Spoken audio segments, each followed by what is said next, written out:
Welcome to Wine Plus AI. We're your hosts and wine lovers, Adrian and Zaina. This is the podcast where we break it all down for real people, not the people who are working in the terminal. Just the truth about AI. What's brilliant, what's broken, and what's straight up ridiculous. Let's get into it. All right, welcome back to another episode. Today's episode is all about what's coming next. So acceleration, instability, and how quickly things can shift. So that's why we're pairing it with a wine that feels exactly like that. The wine's called Suelo Vivo. I'm probably going to butcher the rest of the pronunciation. It's by Azul y Garanza. It's a Spanish white from Navarra. It's unfiltered, super live, and a little unpredictable. So Suelo Vivo literally means living soil. And that's basically the perfect metaphor for this episode. Why? Because the ground beneath AI right now also feels alive. It's shifting, it's moving, and it's full of energy we don't fully understand yet. And this wine has the same vibe. Bright, mineral, and slightly wild. The kind of thing that evolves in the glass while you're drinking it. So let's give it a try. Yeah. Cheers. Cheers. All right. So we're starting today by getting into AI 2027. This is a paper that you had actually recommended to me, Zaina. And now it is a paper that I recommend to everybody who is interested in AI. Literally after I didn't read it, I listened to it because I'm an audio girly. And I've been recommending it to everyone. I just can't stop talking about it. And I have forced multiple people to read it because I just need to talk about it. So I'm super happy to be in on this episode with you. Yeah, I'm excited about this one. I've also been doing a lot of advertisement for this paper for the last few months. But yeah, so basically today we're going to zoom out a bit. So right now it's November 2025. And kind of depending on who you ask, in this context of AI, we're either on the edge of a huge breakthrough or a slow and chaotic slide into something we can't quite control. So if you haven't read AI 2027 yet, here's the quick summary for context. So it's basically a roadmap predicting where AI could realistically be 2 years from now if current trends continue. And this was written by a group of independent researchers a few months ago and basically published as a forecast. So all of those researchers have experience also in various AI companies, or at least some of them, and have been working together to really create some clarity on what AI can and cannot do. And basically the paper outlines two different paths. One is basically a slow control trajectory where progress keeps happening, but we can still steer it. So we as the human are still in control of how AI is evolving. And then there's the other, slightly scarier, if I say so myself, path, which is the path of rapid acceleration, which is where AI starts doing more of the research and engineering itself. So basically automating AI development, which could send us into a completely new regime much faster than institutions, governments, or even companies are ready for. So today, I really would love to look at where we actually stand right now in late 2025 versus what the paper thinks the next 2 years could look like. So what's real and what's the hype? And what should we actually genuinely be paying attention to? Yeah, so this is something, just to get us started, where are we actually today when we look at what is actually laid out by AI 2027? When I was reading / listening to it, I felt that so many of the things were so scarily accurate in terms of the players that are currently in the space, what their motives are, real kind of trends that we've already seen happening within the AI space in terms of acceleration, in terms of censorship, in terms of control, security, all of these things. I was like, ooh, it's like, this is a little foreboding. But I do think that if we look further beyond some of the forecasting that has been done in this paper, which I also think is weirdly scarily accurate, but I sometimes feel this dissonance in terms of it. For me personally, it feels like the primary actors, so Open Brain and what was it, the other one, the Chinese equivalent, It will come to us. But with the two actors, I kind of felt that they were accelerating on their own. Yeah. And the reality is that as these indeed, they are accelerating on their own when we look at the real world of how AI development is going. But at the same time, I think for somebody who is anchored in AI for companies in a B2B or B2C context, I don't see the same kind of acceleration. Mm-hmm. And I don't see the same acceleration possible. But I guess that's also kind of the point of the paper, is that people are left behind. Mm-hmm. So on one hand, I'm like, surely many of these companies should raise their hand at a certain point and say like, hey, we get that you're developing and like all these things are possible, but what's possible for us as businesses? Yeah, I think that's a really, really good point. I think if I look at AI adoption, let's say in the context of our company, like we're obviously an AI first company. So AI plays a huge role in everything that we do. But even when we're looking at, for example, adopting, let's say, a new model version or adopting a new tool internally, there's always still some time that is needed to actually make it happen. Get up to speed. And we're a small company, so for us it is still fast. Yeah. If I look at what some of my friends tell me in the corporates that they work in, well, sorry, that's like quite rude. But it's like, I think one of my friends was working at a very, very well-known medical equipment company. They just got access to co-pilots, but in a very limited manner. So they're still not able to use a lot of the like looking up information in like on OneDrive, things like that. It's very limited. They can just ask basic questions. And for them, that's like a huge step in AI. And I think the like milestone that they have in their like AI rollout plan for like the next step is in 2 years. Okay, so that's 2027. Exactly.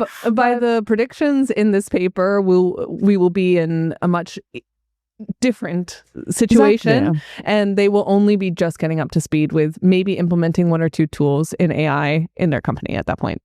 Literally. And for example, if you also look at the way that, for example, Europe is moving and European Commission, if you look at the AI Act that is coming into effect in 2026, which was built and guardrailed based on the state of AI, I think 3 years ago, and is already way outdated. So some of the things that are coming to effect and going to be legally binding are going to be quite painful for companies and slow down also development. So slow down development in Europe, but this paper doesn't necessarily address Europe. Exactly. So that is also a little... I didn't feel particularly seen in this scenario, besides being almost like the very side character, like a tertiary character in a book. And yeah, I do feel that it didn't feel as relatable, let's just say. Yeah, it's hard to grasp. And even like working with it every day, I still feel like this is such a far-fetched reality to some extent, even though we are living pieces of it, right?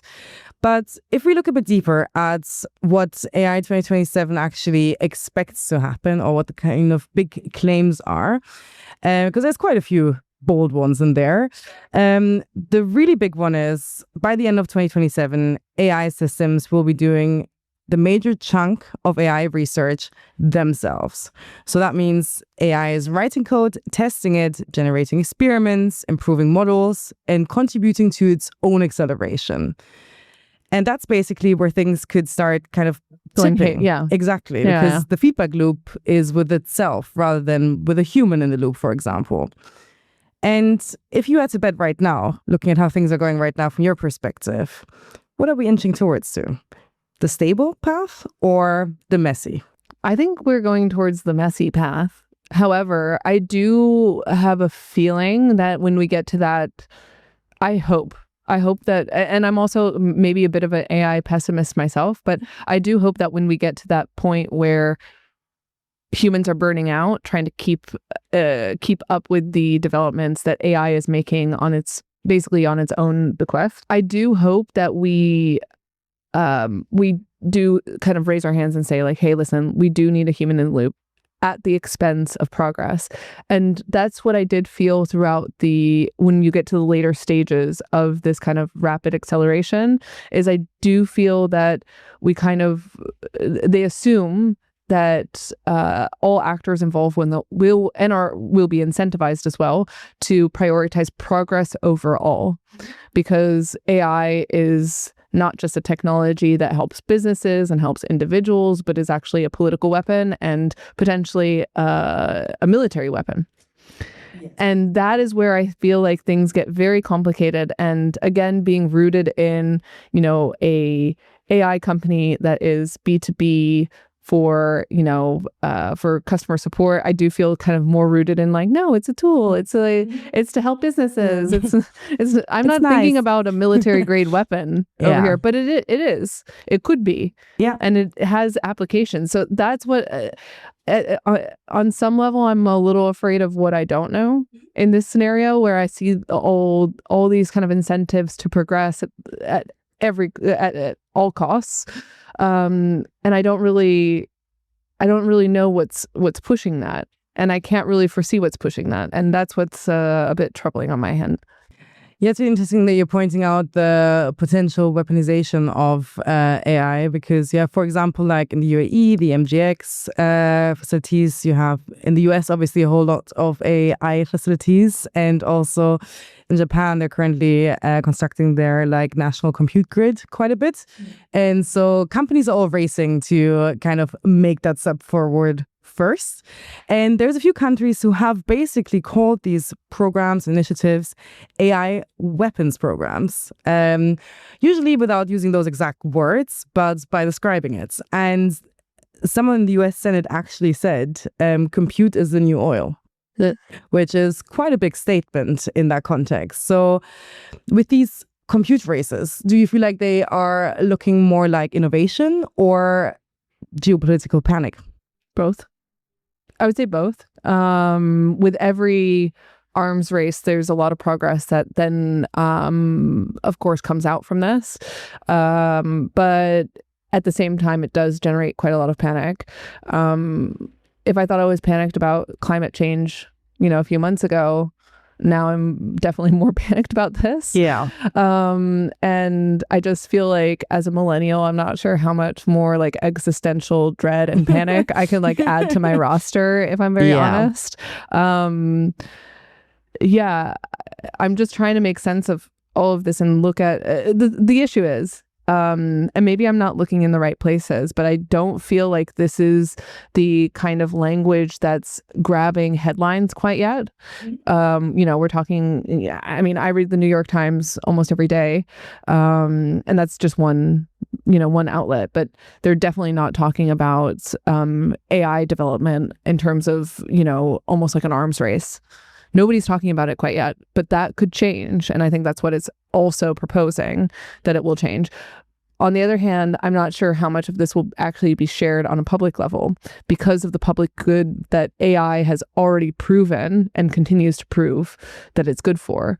But then again, you could have said that for nuclear energy, for example. Definitely. And I do think the visibility towards the public is quite important, because I think a lot of people underestimate the impact all of this rat racing basically has on, for example, the environment, or also various other factors. May that be governing powers, may that be anything else. And I think what you said with the New York Times, I can definitely relate to, if I read The Guardian, for example. Usually when it comes to AI developments, it's something like, hey, this cool new thing, and hey, we discovered this. That's great. But also, what's the impact of us having done that? And it does feel like all the countries are kind of in this Olympics race almost. But nobody knows what the gold medalist will actually win. Yeah. I think, that's a good analogy. I do think that coverage is generally skeptical. I have seen quite a few headlines of using AI for education. So is it making our kids dumber? When should you introduce AI to your family or to your children? I do think that we are critical, and we're also, we already talked about Diela in Albania. These kind of headlines are getting to us, but we're not talking about it in a military context, widespread. Yes. And I think you have the military aspect and you also have the government aspect as well, right? The political manipulation that we also briefly touched on in the previous episode. And the government's abilities to actually adapt to the speed that the AI models are actually increasing at. And that translates to us already letting AI make decisions that affect millions and millions, if not billions, of people. Yeah, this is also, okay, so I do really want to get to this before we close out the episode, because I do think the human in the loop is something that we've talked about quite a lot at Neeple, at our company. We know that this is important for our customers very often. We also know that it's important for us to be able to trust AI. Do you think, I just can't imagine that the appetite would be such that people would be okay with letting go like that. That they would, that in this prediction in AI 2027, they say at a certain point, well, let's just say rapid acceleration, in the interest of progress, they allow AI to develop itself, essentially. And you take the human out of the loop. I just can't, I don't know, maybe it's because we're in 2025 and we still need to trust AI. I just can't imagine that happening, but maybe, yeah. Yeah, I also struggle to imagine it happening, but I also do see the risk factor of companies that are in charge of these models and are in charge of the research and development just consciously making that choice, which is a choice that is then made for winning the Olympics, basically, and optimizing for profits rather than a choice made for the people. Because I would also agree that if you did a survey with everyone in the world, probably, and gave them all of the relevant context on what that actually translates to, the impact, the potential implications, and basically just had everyone read AI 2027, I would almost guarantee you that the population would vote to go down the slow path consciously rather than the path of rapid acceleration. But that's also and maybe this is like a tinge of like conspiracy theorist here. But like this is also why I feel like partially this is not making headlines at all. That there could be, some kind of conscientious downplaying of the seriousness of the situation, because number one, it hasn't gotten that serious quite yet, and number two, we don't want to instigate real extreme panic here. Yeah, but I think as long as you continue to, moral of the story is that as long as you continue to have humans in the loop, it's all Gucci, it's all fine. However, yeah, TBD on how long those humans actually stay in the loop. Yeah, I think the big question that also comes out of that is, okay, if the human isn't in the loop, who chooses the goals and the values for the AI researchers researching itself? Yeah, in AI we trust. Yeah, because then it becomes basically the blind leading the blind. And we don't know what the outcome of that can be. Yeah. All right, going back to the wine, how do we feel? For me, this still feels very unsteady with this choice of wine. Same. The flavor has also changed over the last few minutes as well. So definitely the definition of unstable. Yeah, I think it definitely fits to the episode. Let's put it that way. All right, just closing this out. How are we feeling about 2027? I still think it's far off in terms of, again, very isolated to these big players, and I wonder how much more information will come out from that. But I see it still as a little bit of a long shot. Again, that's maybe my limited perspective, and being, again, rooted in, yes, an AI company, but a company nonetheless, and not one of these big AI companies, let's just say. For you, how are you feeling about it? Yeah, I think I have a lot of question marks. I have a lot of worries, but also there is that curiosity, right? It's like, okay, what would a accelerated world actually look like, for example? Yeah, indeed. But I think it does come back down to, at the end, how this is going to play out is, yes, of course, somewhat going to depend on the models and the ability of computing technology to be able to drive them forward. But most importantly, it's going to depend on us as society and the people making the decisions on how models are trained and how we are progressing with them. That will determine what 2027 or the end of 2027 will actually look like. And on that front, I am a bit worried because I do believe the likelihood is quite high that there will be a push for this acceleration, but I also see the potential that there will be a break point of that, which will force society to go to a more slow and steady approach. But what that looks like, I have no idea. Only time will tell. But we also need a more educated and informed society. So that's why my ask at the end of this podcast is essentially that please, if you haven't read it already, I hope you have, because otherwise this conversation has been a little disorienting. But please, please, please read it, because this is something that I think we should all be evangelizing, thinking about as we go into 2027. Couldn't agree more. All right. Well, that's the end of this episode. It will be uploaded to the Joy Lab. We also have some blurbs from our CTO, Job. I think one of the most recent ones, he discusses actually creating AI agents that are working with each other.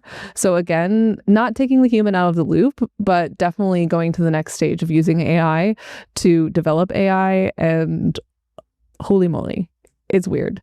So read on there and tune in to the next episode. We'll see you in the next one. See you next time. That's it for this week. You know the drill. Like, subscribe, and see you next week. Cheers.